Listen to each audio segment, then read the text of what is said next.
এখন কারো ইমান নাই কিন্তু দাড়ি টুপি জুব্বা কুর্তা ঠিক আছে, নামাজ রোজাও আছে, কিন্তু ইমানে দুর্বলতা আছে, ত্রুটি আছে বা ইমান নাই, তাকে মুসলিম বলার কোনো সুযোগ নাই। আল্লাহ তাআলা সূরা বাকারাতে বিশ্বাসী মুমিনদেরকে ডাক দিয়ে বললেন, ইয়া আইয়ুহাল্লাযীনা আমানু, ঈমানদারগণ, উদখুলু ফিস সিলমি কাফা, আই উদখুলু ফিল ইসলামে তাম্মা, তোমরা পরিপূর্ণভাবে ইসলামে প্রবেশ করো। খুব লক্ষ্য করার বিষয়, আল্লাহ তাআলা কাফের মুশরিকদেরকে বলেন নাই ইসলামে ঢুকো, আল্লাহ ঈমানদারদেরকে বলেছেন ইসলামে ঢুকো। বুঝেন নাই? বুঝেন নাই? কাফের মুশরিককে ইসলামে ঢুকতে বলেন নাই, ঈমানদার মুমিনদেরকে বলেছেন ইসলামে প্রবেশ করো। তাহলে এখানে বুঝার বিষয় আছে।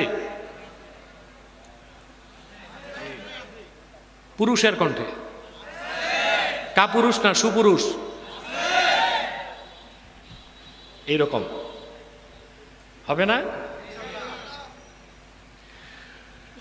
গভীরভাবে কোরআন কারীম মুতালা করলে দেখা যায়, কোরআন কারীমের কোথাও আল্লাহ রাব্বুল আলামিন কাফের মুশরিককে মুসলিম হতে বলেন নাই।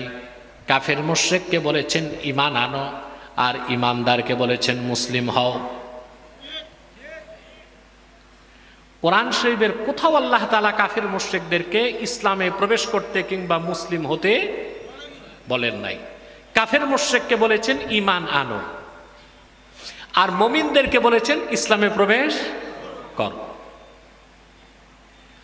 দৃষ্টান্ত হিসেবে দেখুন, আল্লাহ রাব্বুল আলামিন বলেন, ইয়া আইয়ুহাল্লাযীনা আমানু তাকুল্লাহা হাক্কা তুকাতিহি ওয়া লা তামুতুন্না ইল্লা ওয়া আনতুম মুসলিমুন। বিশ্বাসীগণ, ঈমানদারগণ, তোমরা আল্লাহকে যথাযথ ভয় করো, আর পরিপূর্ণ মুসলিম না হয়ে মৃত্যুকে আলিঙ্গন করো না। তাহলে ঈমানদারদেরকে বলেছেন মুসলিম হও, কাফের মুশরিককে বলেছেন ঈমান আনো, আর ঈমানদারদেরকে বলেছেন ইসলামে প্রবেশ করো। তাহলে বোঝা যাচ্ছে ইসলামের প্রথম হচ্ছে, শুরু হচ্ছে ঈমান। ঈমান নাই, ইসলাম নাই। ইসলামের মূল কি? জোরে বলতে হবে।